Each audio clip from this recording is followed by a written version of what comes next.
408-722-7698 ਦੇ ਉੱਤੇ। ਮਿੰਟੂ ਜੀ, ਗੱਲਬਾਤ ਦਾ ਸਿਲਸਿਲਾ ਸ਼ੁਰੂ ਕਰਦੇ ਜਾਈਏ ਤੇ ਕਹਿੰਦੇ ਖਲਾਰਾ ਪੈ ਗਿਆ ਜੀ। ਰਿਲਾਇੰਸ ਡੀਲਰਾਂ ਨੇ ਕਿਸਾਨ ਜਥੇਬੰਦੀਆਂ ਦੇ ਵਿਰੁੱਧ ਹੁਣ ਮੋਰਚਾ ਖੋਲ੍ਹ ਲਿਆ। हाँ जी बिल्कुल, इन्होंने भड़कू पा दिता कि जो इन्हों की प्रैस कॉन्फ्रेंस चल रही थी, जो अज कुछ अहम नुकते जोड़े किसान जथेबंदियां वालों विचारे जा रहे थे, ठीक उस वेले ये आ गए उत्थे जो व्यापारी लोग है या डीलर लोग आ, इन्होंने हाई तौबा उत्थे करना शुरू कर दिता। तुहानूं पता लाला लाला हो गई, खड़ा गया हाल सी। उस तरह ही जिवें मुहम्मद सदीक का अजकल वैसे मोहदा उतरिया उन्होंने कि वो जिवें गीत सीगा तो फिर खड़ा फैल लिया एक बारी।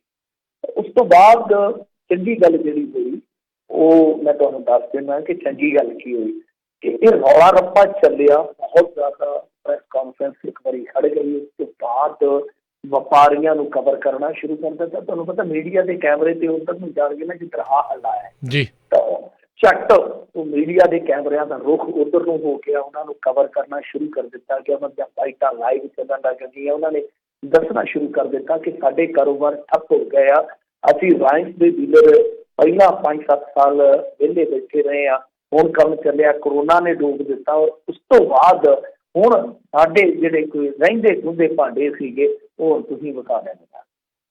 सो उन्हां दा ये गिला सी, उन्होंने मोदी खिलाफ दे नारे लाए, मोदी खिलाफ भी उन्होंने काफ़ी ज़्यादा नारे लाए कि मोदी हाय हाय।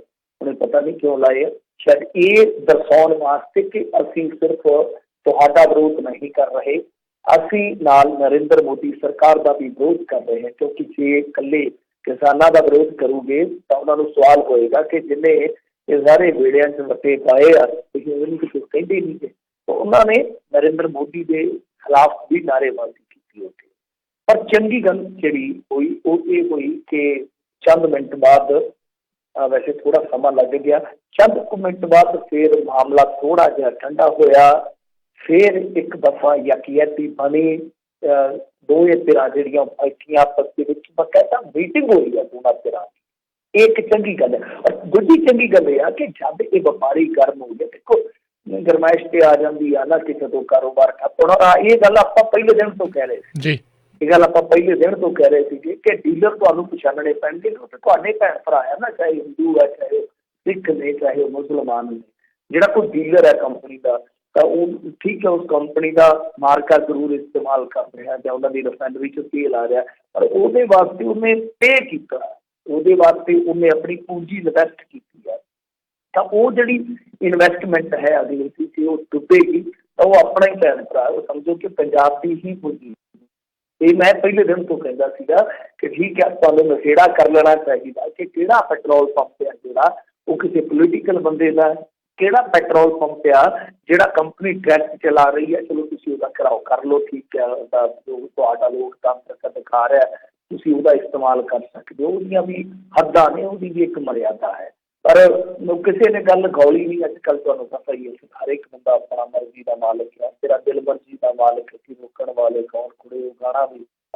तो हुण इस मामले दे विच वधिया चीज़ देखण नूं मिली कि ज्यादा नारेबाजी हो रही सी कि टुट के पै गए जो मतलब कि व्यापारी आ गए अंदर।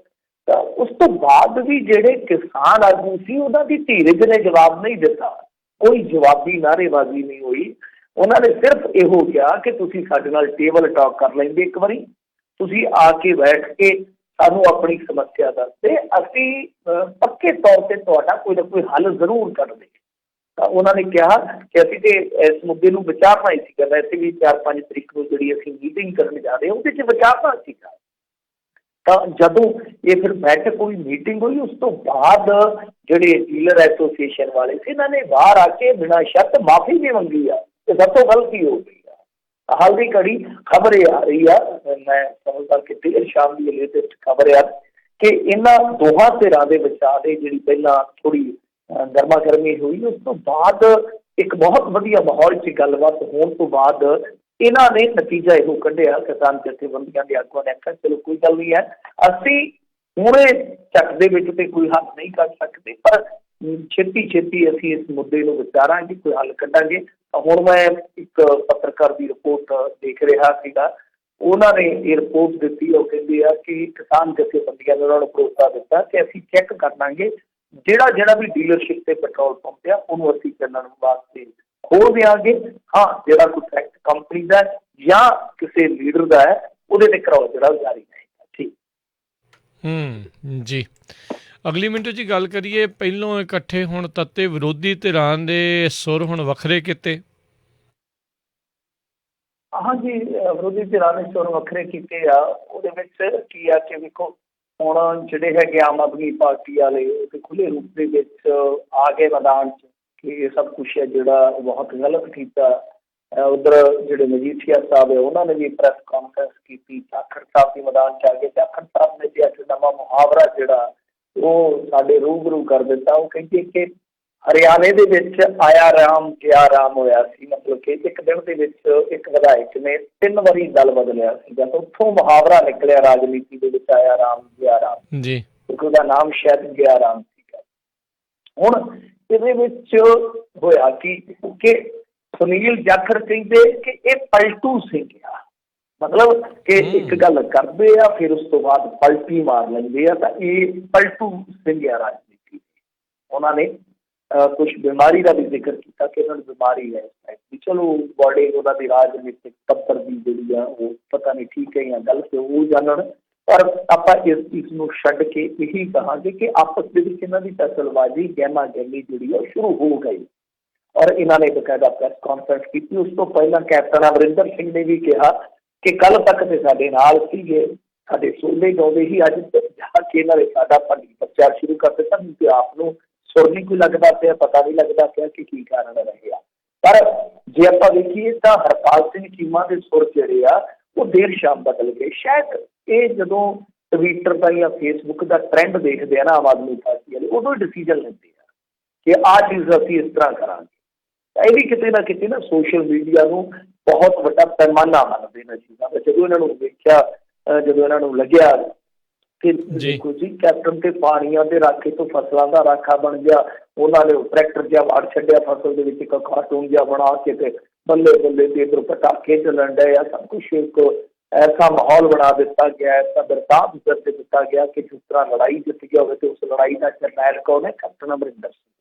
ਤਾਂ ਇਹ ਉਦੋਂ ਹੀ ਮੈਦਾਨ 'ਚ ਆ ਗਏ। ਕਹਿੰਦੇ ਕਿ ਦੇਖੋ ਜੀ ਕੈਪਟਨ ਅਮਰਿੰਦਰ ਸਿੰਘ ਨੇ ਬੇਵਕੂਫ ਬਣਾਇਆ ਪੰਜਾਬ ਨੂੰ, ਕਿਉਂਕਿ ਕੇਂਦਰ ਸਰਕਾਰ ਵੱਲੋਂ ਲਿਆਂਦੇ ਕਾਨੂੰਨਾਂ ਨੂੰ ਇਹ ਰੱਦ ਕਿਵੇਂ ਕਰ ਸਕਦੇ ਇਸ ਨਾਲ।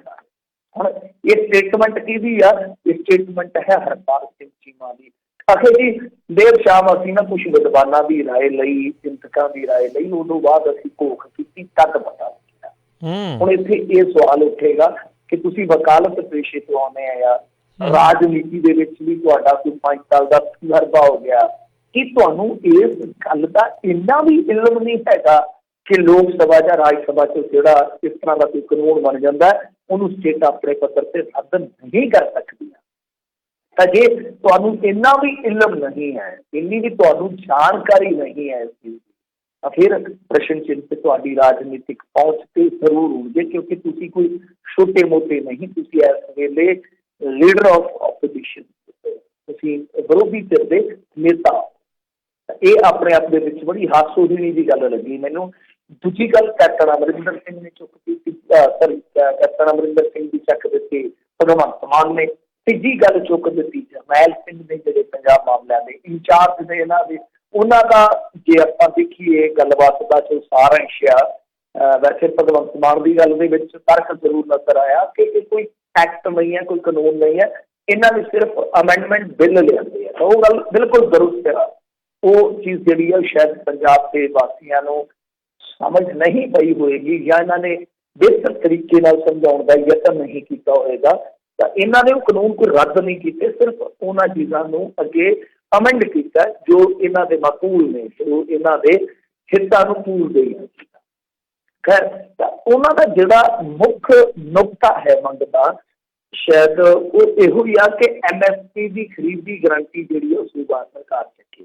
ਮਤਲਬ ਕਿ ਜਰਨੈਲ ਸਿੰਘ ਵੀ ਕਹਿੰਦੇ ਕਿ ਦੇਖੋ ਜੀ ਅਸੀਂ ਇਹੋ ਜਿਹਾ ਥੋੜ੍ਹੀ ਲਿਆ ਸਕਦੇ ਹਾਂ ਫਰਜ਼ੀ ਜਿਹਾ ਜਗਾੜੂ ਜਿਹਾ ਜਿਹੜਾ ਬਿੱਲ ਇਹਨਾਂ ਨੇ ਲਿਆਂਦਾ ਦਿੱਲੀ ਦੀ ਅਸੈਂਬਲੀ ਦੇ ਵਿੱਚ।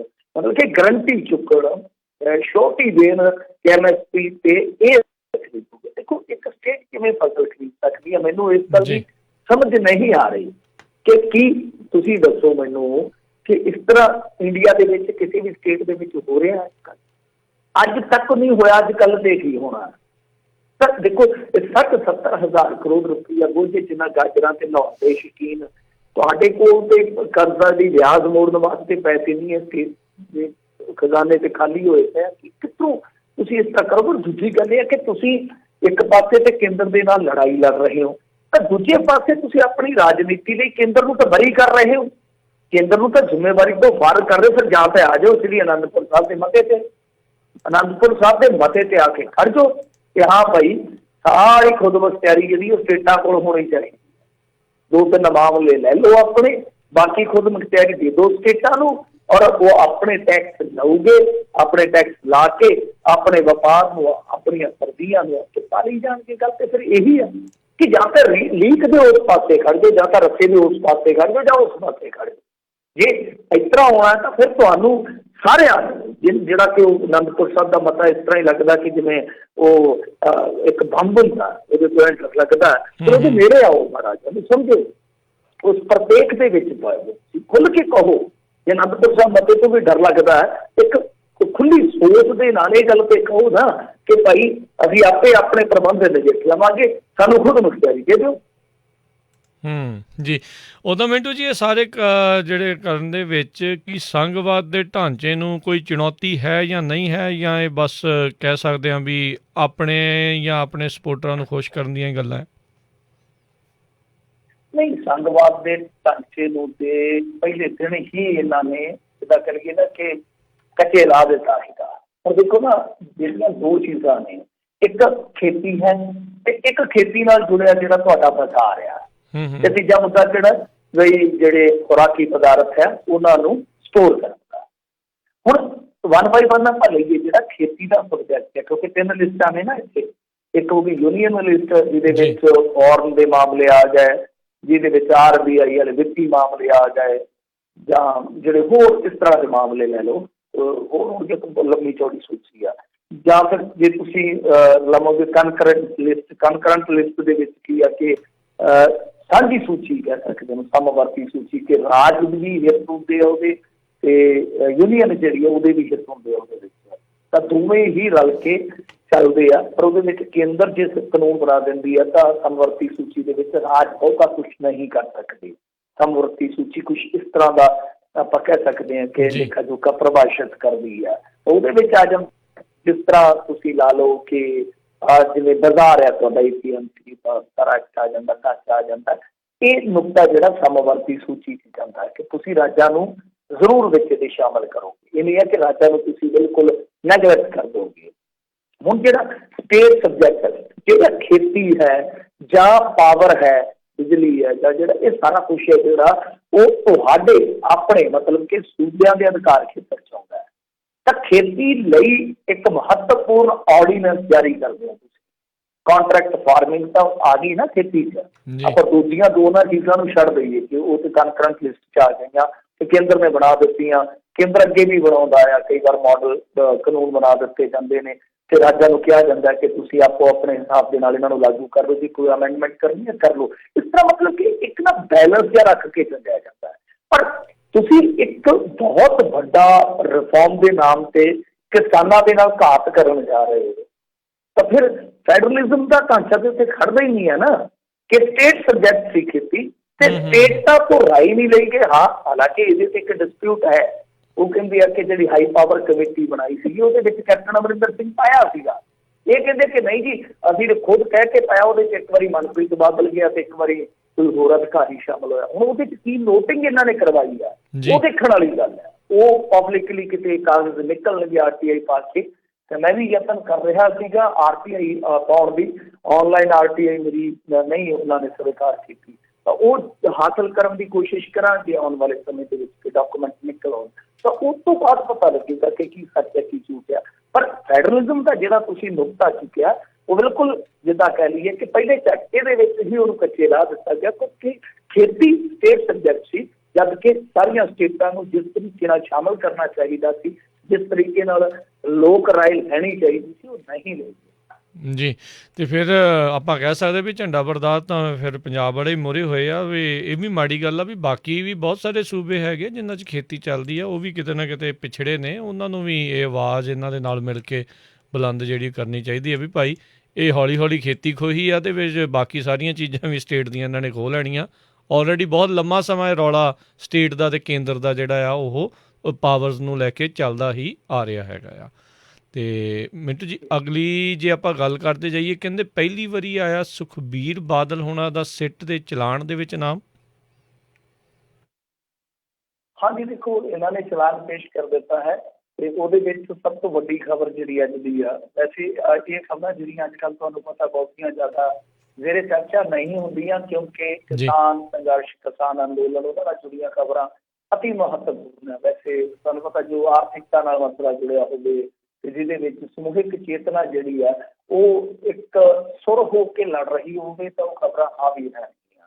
ਸੋ ਕਈਆਂ ਨੂੰ ਲੱਗਦਾ ਹੋਣਾ ਕਿ ਇਹ ਸਾਰਾ ਦਿਨ ਇੱਥੇ ਹੀ ਬੋਲੀ ਜਾਂਦੇ ਆ, ਪਰ ਮਸਲਾ ਇਹ ਹੁੰਦਾ ਕਿ ਜਦੋਂ ਸਮੁੱਚਾ ਪੰਜਾਬ ਜਾਂ ਸਮੁੱਚਾ ਸੂਬਾ ਇੱਕ ਥਾਂ ਪਿਆ ਕੇ ਲੜਦਾ ਤਾਂ ਤੁਹਾਨੂੰ ਤਰਜੀਹ ਦੇਣੀ ਪਏਗੀ।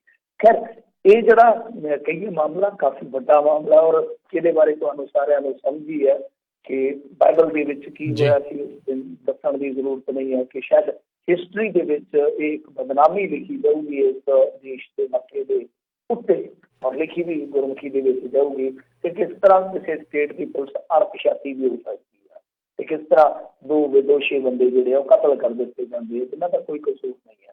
ਤਾਂ ਹੁਣ ਇਹਦੇ ਵਿੱਚ ਜੋ ਚੀਜ਼ ਵਾਪਰੀ ਹੈ ਜੋ ਚਲਾਨ ਪੇਸ਼ ਕੀਤਾ ਉਹਦੇ ਵਿੱਚ ਇਹਨਾਂ ਨੇ ਮੋਗਾ ਦੇ ਪੰਕਜ ਬਾਂਸਲ ਤੇ ਮੇਰੇ ਖਿਆਲ ਦੇ ਨਾਲ ਇੱਕ ਜਿਹੜਾ ਉਸ ਵੇਲੇ ਦਾ ਬਾਜੇ ਖਾਨੇ ਦਾ SHO ਸੀਗਾ ਅਮਰਜੀਤ ਕੁਲਾਰ ਤੇ ਹੁਣ ਜਿਹੜਾ ਮੇਰੇ ਖਿਆਲ ਦੇ ਨਾਲ ਵਿਕਰਮਜੀਤ ਸਿੰਘ ਜਿਹੜਾ ਕਿ ਹੁਣੇ ਸ਼ਾਇਦ ਹੱਥ ਲੈ ਕੇ ਆਇਆ ਹਾਈਕੋਰਟ ਉਸ ਸਮੇਂ ਜਿਹੜਾ ਫਾਜ਼ਿਲਕਾ ਦਾ SP ਸੀਗਾ।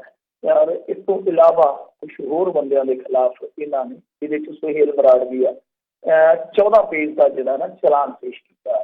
ਤਾਂ ਇਹ ਜਿਹੜਾ ਚਲਾਨ ਆ ਇਹ ਗੱਲ ਕਹਿੰਦਾ ਵਾ ਕਿ ਅਸਲ ਦੇ ਵਿੱਚ ਪਰਮਰਾਜ ਸਿੰਘ ਉਮਰਾ ਨੰਗਲ ਸੀ ਜਿਹੜਾ ਇਹਨੇ ਸਵੇਰੇ 4:01 ਤੋਂ ਲੈ ਕੇ ਦੁਪਹਿਰ 11:40 ਤੱਕ ਜਿਹੜਾ IG ਸੀਗਾ ਉਮਰਾ ਨੰਗਲ ਇਹਨੇ DGP ਦੇ ਨਾਲ 22 ਮਰਤਬਾ ਗੱਲਬਾਤ ਕੀਤੀ ਆ, ਮਤਲਬ ਕਿ 2 ਦਰਜਨ ਟਾਈਮ ਗੱਲ ਹੋਈ ਆ। ਯਾਨੀ ਇਹ ਸਾਰਾ ਕੁਝ ਜਿਹੜਾ ਆ ਮਤਲਬ ਪਰਮਰਾਜ ਉਮਰਾ ਨੰਗਲ ਤੇ DGP ਨੇ ਕਰਵਾਇਆ। ਤਾਂ ਸੁਖਬੀਰ ਸਿੰਘ ਬਾਦਲ ਦਾ ਨਾਮ ਇਉਂ ਆਇਆ ਕਿ ਜਦੋਂ ਇਹ ਸਭ ਕੁਝ ਹੋ ਗਿਆ ਵਾਪਰ ਗਿਆ ਤਾਂ ਇਹਨਾਂ ਨੇ ਇਹ ਬਣਾਉਣ ਵਾਸਤੇ ਕਿ ਪੁਲਿਸ ਤੇ ਫਾਇਰਿੰਗ ਹੋ ਰਹੀ ਸੀ ਤੇ ਪੁਲਿਸ ਨੇ ਜਵਾਬੀ ਫਾਇਰ ਕੀਤਾ ਸੀਗਾ। ਇਹਨਾਂ ਨੇ ਜਿੱਥੇ ਪੁਲਿਸ ਦੀ ਲਿਆ ਕੇ ਕਿਸੇ ਦੇ ਘਰੇ ਯਾਨੀ ਪੰਕਜ ਬਾਂਸਲ ਜਿਹੜਾ ਇਹਦੀ ਮਦਦ ਦੇ ਨਾਲ ਸੁਹੇਲ ਬਰਾੜ ਦੀ ਮਦਦ ਦੇ ਨਾਲ ਇਹਨਾਂ ਨੇ ਫਾਇਰ ਕੀਤੇ ਸੀਗੇ ਤੇ ਉਹ ਜਿਹੜੀ ਰਾਈਫਲ ਸੀਗੀ ਉਹ ਸੀਗੀ ਪੰਕਜ ਬਾਂਸਲ ਦੇ ਗਾਰਡ ਚਰਨਜੀਤ ਸਿੰਘ ਦੀ। ਤੇ ਅਸਲ ਦੇ ਵਿੱਚ ਇਹ ਦੋਵੇਂ ਹੀ ਵਿਅਕਤੀ ਜਿਹੜੇ ਬਾਂਸਲ ਤੇ ਸੁਹੇਲ ਬਰਾੜ ਆ ਇਹਨਾਂ ਦੀ ਨਜ਼ਦੀਕਤਾ ਸੀਗੀ ਸੁਖਬੀਰ ਸਿੰਘ ਬਾਦਲ ਦੇ ਨਾਲ। ਕਲੀਅਰ ਹੋ ਗਿਆ ਨਾ ਕਿ ਚਲਾਨ ਦੇ ਵਿੱਚ ਜ਼ਿਕਰ ਕਿਸ ਤਰ੍ਹਾਂ ਆਇਆ ਸੁਖਬੀਰ ਸਿੰਘ ਬਾਦਲ ਦਾ। ਮਤਲਬ ਕਿ ਇੱਕ ਤੇ ਇਹ ਗੱਲ ਆ ਮੇਨ ਜੇ ਆਪਾਂ ਕਹੀਏ ਸਾਰਾ ਇਸ ਕਹਾਣੀ ਦਾ ਤੱਤ ਸਾਰਿਆ ਜਿਹੜਾ ਉਹ ਇਹ ਆ ਕਿ ਪਰਮਰਾਜ ਉਮਰਾ ਨੰਗਲ ਤੇ DGP ਦੀ ਲਗਾਤਾਰ ਗੱਲਬਾਤ ਹੋ ਰਹੀ ਸੀਗੀ। ਪਰ ਇਸ ਤੋਂ ਇਲਾਵਾ ਉਸ ਤੋਂ ਬਾਅਦ ਇੱਕ ਸਰਪੰਚ ਰੱਖਿਆ ਗਿਆ ਔਰ ਜਿਹੜੇ ਬੰਦਿਆਂ ਨੇ ਇਹ ਸਭ ਕੁਝ ਕੀਤਾ ਉਹ ਸੁਖਬੀਰ ਸਿੰਘ ਬਾਦਲ ਦੇ ਜਾਣੂ ਸਨ, ਨੇੜੂ ਸਨ। ਤਾਂ ਹੁਣ ਦੇਖੋ 2 ਚੀਜ਼ਾਂ ਨੇ, ਇੱਕ ਤੇ ਇਹ ਆ ਕਿ ਇਸ ਮਾਮਲੇ ਦੇ ਵਿੱਚ ਦੇਖੋ ਪ੍ਰਸ਼ਾਸਕੀ ਜ਼ਿੰਮੇਵਾਰੀ ਜਿਹੜੀ ਆ ਉਸ ਵੇਲੇ ਦੇ ਤੱਕ ਸਾਡੀ ਹੋਮ ਮਿਨਿਸਟਰ ਦੀ ਬਣਦੀ ਆ, DGP ਦੀ ਬਣਦੀ ਆ, ਜਵਾਬਦੇਹੀ ਉਹਨਾਂ ਦੀ ਬਣਦੀ ਹੈ, ਨੋ ਡਾਊਟ ਹੈ। ਪਰ ਗੱਲ ਇਹ ਆ ਕਿ ਤੁਸੀਂ ਇਸ ਚੀਜ਼ ਨੂੰ ਕਿਵੇਂ ਸਥਾਪਿਤ ਕਰੋਗੇ ਕਿ ਇਹ ਆਰਡਰ ਜਿਹੜੇ ਆ ਜਿਹੜੀ ਗੱਲਬਾਤ ਹੋਈ ਆ ਕਿਵੇਂ ਅਦਾਲਤ ਦੇ ਵਿੱਚ ਐਸਟੈਬਲਿਸ਼ ਕਰੋਗੇ ਕਿ ਇਹ ਸਾਰੀ ਉਹੀ ਪਲੈਨਿੰਗ ਚੱਲ ਰਹੀ ਸੀ ਜਾਂ ਤਾਂ ਗੱਲਬਾਤ ਤੁਹਾਡੀ ਰਿਕਾਰਡ ਤੇ ਹੋ ਸਾਰੀ ਗੱਲਬਾਤ ਜਿਹੜੀ ਆ ਤੁਸੀਂ ਉਹ ਟਰੇਸ ਕਰ ਲਓ ਕਿ ਹਾਂ ਸਾਰੀ ਕੋਈ ਰਿਕਾਰਡਿੰਗ ਵਗੈਰਾ ਜਿਵੇਂ ਹੁੰਦੀ ਆ ਉਹ ਲੱਭ ਕੇ ਤੁਸੀਂ ਉਹਦੀ ਸਕ੍ਰਿਪਟ ਦਿਓਗੇ ਤਾਂ ਚੱਲਣੀ ਹੈ ਗੱਡੀ। ਕਿਉਂਕਿ ਇਹ ਗੱਲਾਂ ਸਾਨੂੰ ਪਤਾ ਨਾ ਜਿਹੜੇ ਅਦਾਲਤਾਂ ਦੇ ਵਾਸਤੇ ਪਏ ਆ ਕਿ ਇਹ ਗੱਲਾਂ ਚਲਾਨ 'ਚ ਲਿਖ ਦੇਣ ਦੇ ਨਾਲ ਸਾਬਤ ਨਹੀਂ ਹੁੰਦੀ। ਉੱਥੇ ਤੁਹਾਨੂੰ ਸਟੋਰੀ ਜਿਹੜੀ ਆ ਸਬੂਤਾਂ ਦੇ ਨਾਲ ਸਟੈਬਲਿਸ਼ ਕਰਨੀ ਪਊਗੀ। ਔਰ ਦੂਜੀ ਚੀਜ਼ ਫਿਰ ਇਹਦੇ ਤੇ ਲਾਗੂ ਹੋ ਜਾਏਗੀ ਸੁਖਬੀਰ ਸਿੰਘ ਬਾਦਲ ਵਾਲੇ ਮਾਮਲੇ ਦੇ ਵਿੱਚ ਕਿ ਠੀਕ ਆ ਤੁਸੀਂ ਇੱਕ ਵਾਰੀ ਸੁਖਬੀਰ ਸਿੰਘ ਬਾਦਲ ਦਾ ਜ਼ਿਕਰ ਲੈ ਆਂਦਾ ਬਹੁਤ ਸਾਰੇ ਲੋਕ ਖੁਸ਼ ਹੋ ਜਾਣਗੇ ਇਹਦੇ ਨਾਲ ਕਿ ਸੁਖਬੀਰ ਸਿੰਘ ਬਾਦਲ ਦਾ ਜ਼ਿਕਰ ਆ ਗਿਆ। ਹੁਣ ਸੁਖਬੀਰ ਸਿੰਘ ਬਾਦਲ ਨੂੰ ਤੇ ਜੇ ਆਪਾਂ ਦੇਖੀਏ, ਸਾਡੇ ਲੀਡਰ ਜਿਹੜੇ ਹੋ ਰਿਹਾ, ਇਹਨਾਂ ਨੂੰ ਤੇ ਪੰਜਾਬ ਦੀਆਂ ਮੇਰੇ ਖਿਆਲ ਨਾਲ ਭੇਡਾਂ ਬੱਕਰੀਆਂ ਵੀ ਜਾਣਨ ਲੱਗ ਪਈਆਂ ਹੋਈਆਂ। ਕਈ ਲੀਡਰ ਤੇ ਇਹੋ ਜਿਹੇ ਆ ਜਿਨ੍ਹਾਂ ਨੂੰ ਟੈਲੀਵਿਜ਼ਨ ਤੇ ਦੇਖ ਕੇ ਤੇ ਖੋਤੇ ਵੀ ਕੰਨ ਖੜਾ ਕਰ ਜਾਂਦੇ ਆ। ਸੋ ਇਹ ਗੱਲ ਕਹਿਣੀ ਕਿ ਉਹ ਬੰਦੇ ਜਾਣਦੇ ਸੀ, ਇਹ ਗੱਲ ਆਪਣੀ ਥਾਂ ਤੇ ਆ ਕਿ ਸੁਹੇਲ ਬਰਾੜ ਦੀ ਨਜ਼ਦੀਕਤਾ ਸੀ, ਪਰ ਇਸ ਚੀਜ਼ ਨਾਲ ਲਿੰਕ ਕਰਨ ਵਾਸਤੇ ਤੁਹਾਨੂੰ ਸਬੂਤ ਜਿੰਨੇ ਚਾਹੀਦੇ ਕਿ ਤੁਹਾਡੇ ਕੋਲ ਹੈ, ਤਾਂ ਹੀ ਇਹ ਗੱਲ ਜਿਹੜੀ ਆ ਅਗਾਂਹ ਸੁਖਬੀਰ ਸਿੰਘ ਬਾਦਲ ਤੱਕ ਪਹੁੰਚ ਸਕਦੀ ਹੈ। ਬਾਕੀ ਦੇਖੋ ਕੀ ਬਣਦਾ। ਵਕਤ ਦੀ ਕਈ ਵਾਰ ਰਫ਼ਤਾਰ ਇੰਨੀ ਤੇਜ਼ ਹੁੰਦੀ ਹੈ ਕਿ ਬਹੁਤ ਘਟਨਾਵਾਂ ਜਲਦ ਵਾਪਰ ਜਾਂਦੀਆਂ, ਪਰ ਮੈਂ ਜਿਵੇਂ ਕਿਹਾ ਜਜ਼ਬਾਤ ਇੱਕ ਪਾਸੇ ਹੁੰਦੇ ਆ, ਪੁਲਿਸ ਦੀ ਸਟੋਰੀ ਇੱਕ ਪਾਸੇ ਹੁੰਦੀ ਆ, ਅਦਾਲਤੀ ਕਾਰਵਾਈ ਜਿਹੜੀ ਆ ਉਹ ਮੇਰੀ ਗੱਲ ਮੰਨ ਲਓ, ਅਦਾਲਤੀ ਕਾਰਵਾਈ ਇੱਕ ਪਾਸੇ ਹੁੰਦੀ ਆ। ਉੱਥੇ ਚੀਜ਼ਾਂ ਦੀ ਕੋਈ ਵੈਲਿਊ ਨਹੀਂ ਰਹਿੰਦੀ, ਉੱਥੇ ਸਿਰਫ ਤੇ ਸਿਰਫ ਸਬੂਤ ਵੇਖੇ ਜਾਂਦੇ ਆ, ਔਰ ਕਈ ਵਾਰ ਜਿਹੜੇ ਸਬੂਤ ਆ ਜਿਹੜੇ ਬਾਹਰ ਬਹੁਤ ਦਮਦਾਰ ਲੱਗਦੇ ਆ, ਉੱਥੇ ਦਮ ਛੋੜ ਜਾਂਦੇ ਆ। ਜੀ ਜੀ ਬਿਲਕੁਲ। ਅਗਲੀ ਮਿੰਟੂ ਜੀ ਗੱਲ ਕਰਦੇ ਜਾਈਏ। ਕੈਪਟਨ ਅਮਰਿੰਦਰ ਕਹਿੰਦਾ ਖੁਸ਼ੀ ਹੈ ਵੀ ਨਵਜੋਤ ਸਿੱਧੂ ਨੇ ਵਿਸ਼ੇਸ਼ ਇਜਲਾਸ ਦੇ ਵਿੱਚ ਹਿੱਸਾ ਲਿਆ। ਹਾਂਜੀ, ਕੈਪਟਨ ਅਮਰਿੰਦਰ ਸਿੰਘ ਤੇ ਇਹਨਾਂ ਦੀਆਂ ਗੱਲਾਂ ਬਾਤਾਂ ਜਿਵੇਂ ਤੁਹਾਨੂੰ ਪਤਾ ਹੀ ਆ ਪਿਛਲੇ ਸਮੇਂ ਦੇ ਵਿੱਚ ਚੱਲੀਆਂ ਨੇ, ਤੇ ਹੁਣ ਨਵਜੋਤ ਸਿੰਘ ਸਿੱਧੂ ਨੇ ਜਿਸ ਤਰੀਕੇ ਨਾਲ ਸ਼ਮੂਲੀਅਤ ਕੀਤੀ ਆ, ਤੇ ਨਵਜੋਤ ਸਿੰਘ ਸਿੱਧੂ ਨਾਲ ਵੈਸੇ ਕੀਤੀ ਤੇ ਇਹਨਾਂ ਨੇ ਮਾੜੀ ਆ, ਪੇਜ ਤੇ ਉਹ ਕੰਮ ਚੱਲੀ ਜਾਂਦਾ ਸੀ ਲਾਈਵ ਵਾਲਾ, ਤੇ ਜਿਵੇਂ ਉਹ ਵਿਚਾਰਾ ਬੋਲਣ ਲੱਗਾ ਤੇ ਪੇਜ ਹੀ ਬੰਦ ਕਰ ਦਿੱਤਾ ਇਹਨਾਂ ਨੇ, ਲਾਈਵ ਸਟ੍ਰੀਮਿੰਗ ਹੀ ਬੰਦ ਉਹਦੀ ਕਰ ਦਿੱਤੀ। ਉਸ ਤੋਂ ਬਾਅਦ ਉਹਨੇ ਕਿ ਚੰਗੇ ਹਾਸੇ ਠੱਠੇ ਦੇ ਨਾਲ ਤੇ ਬੜੀ ਖੁਸ਼ਨਵਾਰੀ ਦੇ ਨਾਲ ਕੈਪਟਨ ਅਮਰਿੰਦਰ ਸਿੰਘ ਦੀ ਸਿਫਤ ਸਨੌਤ ਕੀਤੀ। ਹੁਣ ਮੈਂ ਜੇ ਉਹਨਾਂ ਜ਼ੋਰ ਲਾ ਕੇ ਬੋਲਾਂ ਤੇ ਮੇਰੀਆਂ ਤੇ ਨਾੜਾਂ ਫਟ ਸਕਦੀਆਂ, ਜਿਵੇਂ ਬੋਲਦਾ ਹੁੰਦਾ ਕਿ ਕੈਪਟਨ ਜੀ ਨੇ ਜੋ ਕੀਤਾ ਹੈ ਤਾਂ ਮੂੰਹ ਤੇ ਚਪੇੜ ਹੈ ਤੇ ਮੇਰੇ ਦੇ ਵਿੱਚ ਸਿਤਾਰੇ ਆ, ਪਤਾ ਨਹੀਂ ਕੀ ਆਖਿਆ ਕਰਿਆ ਹੈ। ਤੇ ਉਸ ਤੋਂ ਬਾਅਦ ਸ਼ਹਿਰੀ ਭਾ ਦਾ ਜਨਮ ਦਿਨ ਸੀਗਾ ਕੱਲ, ਇਹਨੂੰ ਪਿਆਰ ਨਾਲ ਸ਼ਹਿਰੀ ਭਾ ਕਹਿ ਦਿੰਦੇ ਆ ਨਾ ਜੀ, ਨਿਕਨੇਮ ਸ਼ਹਿਰੀ ਆ। ਤਾਂ ਇਹਦਾ ਜਿਹੜਾ ਬਰਥਡੇ ਸੀਗਾ ਉਹ ਯਾਦਗਾਰ ਇਸ ਕਰਕੇ ਬਣ ਗਿਆ ਕਿ ਹਰੀਸ਼ ਰਾਵਤ ਪਹੁੰਚ ਗਿਆ ਉੱਥੇ, ਰਾਜਾ ਵੜਿੰਗ ਪਹੁੰਚ ਗਿਆ, ਵਰਿੰਦਰ ਢਿੱਲੋਂ ਜਿਹੜਾ ਮੁੰਡਾ ਹੈ ਇਹਨਾਂ ਦਾ ਯੂਥ ਦਾ ਪ੍ਰੈਜ਼ੀਡੈਂਟ ਉਹ ਪਹੁੰਚ ਗਿਆ। ਮਤਲਬ ਕਿ ਕੇਕ ਵੇਕ ਇਹਨਾਂ ਨੇ ਕੱਟਿਆ, ਗੱਲਾਂ ਬਾਤਾਂ ਕੀਤੀਆਂ। ਹਰੀਸ਼ ਰਾਵਤ ਜਦੋਂ ਸਵੇਰੇ ਪੱਤਰਕਾਰਾਂ ਦੇ ਮੁਖਾਤਬ ਹੋਏ ਤੇ ਪੱਤਰਕਾਰਾਂ ਨੇ ਪੁੱਛ ਲਿਆ ਹਾਸੇ ਮਜ਼ਾਕ 'ਚ, ਕਹਿੰਦੇ ਬਾਬਾ ਜੀ ਕੇਕ ਤੇ ਕੱਟ ਆਏ ਹੋ, ਕੋਈ ਤੋਹਫਾ ਵੀ ਸਿੱਧੂ ਨੂੰ ਦੇ ਕੇ ਆਏ ਕਿ ਨਹੀਂ? ਤੇ ਉਹਨੇ ਆਖਿਆ ਗਿਫਟ ਵਾਸਤੇ ਸਿੱਧੂ ਸਾਹਿਬ ਨੂੰ ਇੰਤਜ਼ਾਰ ਕਰਨਾ ਪਊਗਾ। ਤੇ ਜਦੋਂ ਹਾਂ ਗੱਲ ਅੱਜ ਪੱਤਰਕਾਰਾਂ ਨੇ ਕੈਪਟਨ ਅਮਰਿੰਦਰ ਸਿੰਘ ਨੂੰ ਦੱਸੀ ਕਿ ਉਹਨਾਂ ਦਾ ਬਰਥਡੇ ਸੀਗਾ, ਉਹਨਾਂ ਕਿਹਾ ਮੈਨੂੰ ਨਹੀਂ ਪਤਾ, ਮੈਂ ਅੱਜ ਵਧਾਈ ਦਿੰਦਾ ਸਿੱਧੂ ਨੂੰ, ਤੇ ਜਿਹੜੀ ਇਹਨੇ ਸ਼ਮੂਲੀਅਤ ਕੀਤੀ ਆ ਬਹੁਤ ਚੰਗੀ ਗੱਲ ਆ, ਬਹੁਤ ਖੁਸ਼ੀ ਦੀ ਗੱਲ ਆ। ਸੋ ਇਹ ਸਾਰਾ ਕੁਛ ਮਾਹੌਲ ਹੈ ਜਿਹੜਾ ਇਹ ਬਹੁਤ ਜਿੱਦਾਂ ਕਹੀਏ ਨਾ ਕਿ ਕੁਛ ਕਹਿ ਗਿਆ। ਨਵਜੋਤ ਸਿੰਘ ਸਿੱਧੂ ਦੀ ਸਟਾਰ ਪ੍ਰਚਾਰਕ ਵਜੋਂ MP ਦੀ ਡਿਊਟੀ ਵੀ ਲੱਗ ਜਾਂਦੀ ਆ, ਉਸ ਤੋਂ ਬਾਅਦ ਕੇਕ ਵੀ ਕੱਟੇ ਜਾਂਦੇ, ਮੂੰਹ ਵੀ ਮਿੱਠੇ ਹੋ ਜਾਂਦੇ ਆ, ਸਿੱਧੂ ਵੀ ਸਿਫਤ ਸਲਾਹਤ ਕਰ ਜਾਂਦਾ, ਕੈਪਟਨ ਵੀ ਹੈਪੀ ਬਰਥਡੇ ਕਹਿ ਜਾਂਦਾ। ਉਹ ਤੇਰੇ ਹੈਪੀ ਬਰਥਡੇ ਤੇ ਨਹੀਂ ਦਿੱਤਾ ਇਹਨਾਂ ਨੇ, ਪਰ ਕੁਛ ਨਾ ਕੁਛ ਦੱਸ ਗਿਆ ਕਿ ਆਉਣ ਵਾਲੇ ਦਿਨਾਂ ਦੇ ਵਿੱਚ ਸ਼ਾਇਦ ਜਿਹੜੀ ਰਿਸ਼ਤਿਆਂ ਤੇ ਬਰਫ ਜੰਮੀ ਉੱਤੇ ਲੱਗ ਜਾਏ। ਹੁਣ ਲੱਗਦਾ ਵੀ ਗੁਪਤ ਗਿਫਟ ਹੀ ਜਿਹੜਾ ਕੋਈ ਨਾ ਕੋਈ ਦੇ ਦਿੱਤਾ ਆ, ਵੀ ਅੰਦਰ ਖਾਤੇ ਜਿਹੜਾ ਸ਼ਿਕੰਜਾ ਕੱਸਦੇ ਸੀ ਉੱਤੇ ਸ਼ਾਇਦ ਢਿੱਲ ਦਿੱਤੀ ਹੋਵੇ। ਅਗਲੀ ਮਿੰਟੂ ਜੀ ਗੱਲ ਕਰਦੇ ਜਾਈਏ। ਕਹਿੰਦੇ ਬੀਬੀ ਕਿਰਨਜੋਤ ਕੌਰ ਵੱਲੋਂ ਇਸਤਰੀ ਅਕਾਲੀ ਦਲ ਦੀ ਜਨਰਲ ਸਕੱਤਰੀ ਦਾ ਅਹੁਦਾ ਅਪ੍ਰਵਾਨ। ਦੇਖੋ ਇਸ ਬੀਬੀ ਦਾ ਜਿਹੜਾ ਸਟੈਂਡ ਆ ਨਾ, ਵਾਕਿਆ ਇੱਕ ਜਿੱਦਾਂ ਕਹਿ ਲਈਏ ਨਾ ਕਿ ਕਿਸੇ ਬੜੇ ਵਧੀਆ ਲੀਡਰ ਦਾ ਹੁਣ ਇਹਨਾਂ ਦੀਆਂ ਰਗਾਂ 'ਚ ਦੌੜਦਾ ਹੈ। ਇਹ ਇੱਕ ਨਿਸ਼ਾਨੀ ਹੁੰਦੀ ਆ, ਪਾਰਟੀ ਦਾ ਮਾਇਨਾ ਨਹੀਂ ਹੁੰਦਾ, ਪਾਰਟੀ ਜਿਹੜੀ ਪਾਰਟੀਆਂ ਸਾਰੀਆਂ ਵਧੀਆ ਹੁੰਦੀਆਂ। ਗੱਲ ਤੇ ਇਹ ਹੁੰਦੀ ਆ ਕਿ ਤੁਹਾਡਾ ਕਿਰਦਾਰ ਕਿਸ ਤਰ੍ਹਾਂ ਦਾ, ਤੁਹਾਡੀ ਲੀਡਰਸ਼ਿਪ ਦੇ ਗੁਣ ਕੀ ਨੇ। ਇਹੀ ਚੀਜ਼ ਜਿਹੜੀ ਆ ਬੀਬੀ ਜੀ ਤੇ ਲਾਗੂ ਹੁੰਦੀ ਆ। ਮੈਂ ਤੇ ਉਦੋਂ ਵੇਖਿਆ ਸੀਗਾ, ਬੀਬੀ ਪੈ ਗਈ ਸੀ ਚਾਵਲਾ ਸਾਹਿਬ ਨੂੰ ਜਦੋਂ ਇਜਲਾਸ ਸੀਗਾ CPC ਦਾ, ਥੋੜੇ ਦਿਨ ਪਹਿਲਾਂ ਵੀਡੀਓ ਵਾਇਰਲ ਹੋਈ ਸੀ, ਤੁਹਾਨੂੰ ਦੇਖੀ ਹੋਣੀ। ਤੇ ਕਈ ਮੌਕਿਆਂ ਤੇ ਇਹਨਾਂ ਨੇ ਆਪਣੀ ਪਾਰਟੀ ਦੀ ਲੀਗ ਤੋਂ ਹਟ ਕੇ ਦਬਾਅ ਵੀ ਬਣਾਇਆ ਪਾਰਟੀ। ਜਿਵੇਂ ਤੁਸੀਂ ਦੇਖੋਗੇ ਲਾਪਤਾ ਸਰੂਪ ਦੇ ਮਾਮਲੇ ਦੇ ਵਿੱਚ, ਜਿਹੜੇ ਸਰੂਪ ਲਾਪਤਾ ਹੋਏ ਸੀਗੇ, ਉਸ ਮਾਮਲੇ ਦੇ ਵਿੱਚ ਠੀਕ ਹੈ ਕਈ ਤਰ੍ਹਾਂ ਨੇ ਲੜਾਈ ਲੜੀ ਆ, ਜਿਵੇਂ ਇੱਕ ਮਨੁੱਖੀ ਅਧਿਕਾਰ ਸੰਗਠਨ ਨੇ ਵੀ ਲੜਾਈ ਲੜੀ ਆ, ਪਰ ਅਸਲ ਦੇ ਵਿੱਚ ਇਸ ਬੀਬੀ ਦਾ ਵੀ ਰੋਲ ਰਿਹਾ, ਕਿਉਂਕਿ 10-15 SGPC ਮੈਂਬਰ ਇਸ ਤਰ੍ਹਾਂ ਦੇ ਸਨ ਜਿਹੜੇ ਇਕੱਠੇ ਹੋ ਗਏ ਸੀਗੇ ਬਾਅਦ ਦੇ ਵਿੱਚ, ਤੇ ਜਿਨ੍ਹਾਂ ਨੇ ਅਲਟੀਮੇਟਮ ਦੇ ਦਿੱਤਾ ਸੀ ਕਿ ਤੁਸੀਂ ਭਾਈ ਰਿਪੋਰਟ ਜਨਤਕ ਕਰੋ, ਤੇ ਉਸ ਤੋਂ ਬਾਅਦ ਰਿਪੋਰਟ ਜਨਤਕ ਹੋ ਗਈ ਹੈ। ਸੋ ਕਈ ਮਾਮਲਿਆਂ ਦੇ ਵਿੱਚ ਇਹਨਾਂ ਦੇ ਸਟੈਂਡ ਜਿਹੜੇ ਬੜੇ ਪੁਖਤਾ ਹੁੰਦੇ ਆ। ਤਾਂ ਹੁਣ ਇਹਨਾਂ ਨੇ ਜੋ ਸਵਾਲ ਚੁੱਕਿਆ ਉਹ ਇਹੀ ਆ ਕਿ ਜੋ ਇਜ਼ਹਾਰ ਆਲਮ सेना वाला कि ਇਹਨਾਂ ਦਾ ਇੱਕ ਆਇਆ ਪੋਸਟ, ਮੈਂ ਉਹ ਤੁਹਾਨੂੰ ਹੂਬਹੂ ਪੜ੍ਹ ਕੇ ਸੁਣਾ ਦਿੰਦਾ, ਫਿਰ ਗੱਲ ਕਰ ਲੈਂਦੇ ਹਾਂ ਕਿ ਜੀ ਮੈਂ ਗਵਾਹ ਉਸ ਸਮੇਂ ਦੀ ਜਦੋਂ ਇਜ਼ਹਾਰ ਆਲਮ ਅਮਰਤਸਰ ਦਾ ਸੀ ਅਤੇ ਇਸ ਆਲਮ ਸੈਨਾ ਦੇ ਸਿੱਖ ਨੌਜਵਾਨਾਂ ਨੂੰ ਮਾਰਨ ਦਾ ਬੀੜਾ ਚੁੱਕਿਆ ਹੋਇਆ ਸੀ। ਰਿਟਾਇਰ ਹੋ ਕੇ ਉਹ ਪੰਥਕ ਹੋ ਗਿਆ ਤੇ ਅਕਾਲੀ ਦਲ ਦਾ ਮੀਤ ਪ੍ਰਧਾਨ ਬਣ ਗਿਆ। ਹੁਣ ਇਸ ਦੀ ਵਹੁਟੀ ਇਸਤਰੀ ਅਕਾਲੀ ਦਲ ਦੀ ਜਨਰਲ ਸਕੱਤਰ ਬਣ ਗਈ। ਠੀਕ ਹੈ, ਤੁਹਾਡੀ ਮਰਜ਼ੀ, ਪਰ ਮੇਰਾ ਨਾਮ ਉਸੇ ਲਿਸਟ ਵਿੱਚ ਕਿਉਂ ਸ਼ਾਮਿਲ ਕੀਤਾ ਗਿਆ ਮੈਨੂੰ ਉਹ ਨਹੀਂ ਹੋ ਰਿਹਾ। तो ਤੁਸੀਂ ਉਹਨਾਂ ਦੇ ਅਲਫਾਜ਼ ਪੜ੍ਹ ਸਕਦੇ ਹੋ ਕਿ ਕਿਸ ਪੀੜਾ ਦੇ ਨਾਲ ਗੁੰਨੇ ਹੋਏ ਆ, ਕਿਸ ਪੀੜ ਦੇ ਨਾਲ ਗੁੰਨੇ ਹੋਏ ਆ, ਔਰ ਕਿੰਨੇ ਜਜ਼ਬਾਤੀ ਤੌਰ ਤੇ ਭਾਰੀ ਆ। ਆਪਾਂ ਤੇ ਪੜ੍ਹ ਦਿੱਤੇ ਆ ਫਟਾਫਟ, ਪਰ ਇਹਨਾਂ ਜੇ ਆਪਾਂ ਜਜ਼ਬਾਤੀ ਸ਼ਬਦਾਂ ਨੂੰ ਥੋੜ੍ਹਾ ਜਿਹਾ ਸਿੱਖ ਕੇ ਵੇਖੀਏ ਤਾਂ ਇਹ ਬਹੁਤ ਜ਼ਿਆਦਾ ਸੰਜੀਦਗੀ ਚੋਂ ਟੁੱਟੀ ਲਾ ਕੇ ਆਇਆ। ਤਾਂ ਇਹ ਮਾਮਲਾ ਜਿਹੜਾ ਉਹ ਇੱਥੋਂ ਹੀ ਮਗਿਆ ਕਿਉਂਕਿ ਇਜ਼ਹਾਰ ਆਲਮ ਦੀ ਜਿਹੜੀ ਪਤਨੀ ਫਰਜ਼ਾਨਾ ਆਲਮ, ਸ਼ਾਇਦ ਉਹਨਾਂ ਦਾ ਨਾਮ ਆ, ਉਹਨਾਂ ਨੂੰ ਜਨਰਲ ਸਕੱਤਰ ਲਾਇਆ ਗਿਆ ਔਰ ਬੀਬੀ ਜਗੀਰ ਕੌਰ ਨੇ ਨਿਯੁਕਤੀਆਂ ਕੀਤੀਆਂ। ਬੀਬੀ ਜਗੀਰ ਕੌਰ ਦੇ ਵਿਵਾਦ ਤੁਹਾਨੂੰ ਪਤਾ ਜੇ ਦਿਨ ਲੱਗੀ ਹੈ ਤੇ ਮੇਰੇ ਖਿਆਲ ਦੇ ਨਾਲ ਰਾਤ ਨੂੰ ਦਿਨ ਚੜ੍ਹ ਜਾਣਾ। ਹੁਣ ਗੱਲ ਇਹ ਆ ਕਿ ਦੇਖੋ ਇਜ਼ਹਾਰ ਆਲਮ ਦੀ ਆਲਮ ਸੈਨਾ ਆਪਣੇ ਥਾਂ ਤੇ ਆ, ਨਕੋਦਰ ਬੇਅਦਬੀ ਕਾਂਡ ਔਰ ਉਸ ਤੋਂ ਬਾਅਦ ਗੋਲੀ ਕਾਂਡ, ਉਹਦੇ ਵਾਸਤੇ ਤੇ ਕੌਮ ਇਨਸਾਫ ਮੰਗਣ ਡਈ ਆ ਤੇ ਤੁਸੀਂ ਲੋਕ ਆਹ ਕੁਛ ਕਰਦੇ ਪਏ ਹੋ ਕਿ ਜਿਹੜਾ ਉਸ ਵੇਲੇ ਦਾ SSP ਸੀਗਾ ਤੇ ਉਹ, ਔਰ ਉਸ ਤੋਂ ਬਾਅਦ ਜੋ ਆਲਮ ਸੈਨਾ ਦਾ ਜ਼ਿਕਰ ਹੁੰਦਾ ਤੇ ਤੁਸੀਂ ਮੁੰਡਿਆਂ ਦੇ ਭੋਗਾਂ ਤੇ ਜਾ ਕੇ ਜਿਨ੍ਹਾਂ ਦੀਆਂ ਤੁਸੀਂ ਉੱਥੇ ਕਹਾਣੀਆਂ ਪੜ੍ਹਦੇ ਸੀ ਕਿ ਇਹ ਬਹੁਤ ਦਰਿੰਦੇ ਲੋਕ ਆ, ਉਹਨਾਂ ਨੂੰ ਵਾਕਿਆ ਤੁਸੀਂ ਪੰਥਕ ਕਰਦੇ ਹੋ ਤਾਂ ਕਿਤੇ ਨਾ ਕਿਤੇ ਤੁਹਾਡੀ ਰਾਜਨੀਤਿਕ ਪਹੁੰਚ ਤੇ ਸਵਾਲ ਖੜਾ ਹੋਏਗਾ ਕਿਉਂਕਿ ਅਤੀਤ ਦੇ ਵਿੱਚ ਤੁਸੀਂ ਉਹਨਾਂ ਤੇ ਰਾਜਨੀਤੀ ਕੀਤੀ ਹੈ ਮੁੱਦਿਆਂ ਤੇ। ਤੁਸੀਂ ਝੂਠੇ ਪੁਲਿਸ ਮੁਕਾਬਲਿਆਂ ਦੇ ਉੱਤੇ ਇਹ ਧਾਰਸਾਂ ਬਣਾਈਆਂ ਨੇ, ਲੋਕਾਂ ਨੂੰ ਇਹ ਹੌਸਲੇ ਦਿੱਤੇ ਕਿ ਅਸੀਂ ਇਨਸਾਫ ਦੇਵਾਂਗੇ। ਉਹ ਸਵਾਲ ਤੇ ਫਿਰ ਤੁਹਾਨੂੰ ਉਹਦੇ ਸਵਾਲ ਕਰ ਕੌਣ ਰਿਹਾ? ਤੁਹਾਡੇ ਆਪਣੇ ਦੇ ਉਹਨਾਂ ਦਾ ਜਵਾਬ ਦੇਣਾ ਚਾਹੀਦਾ।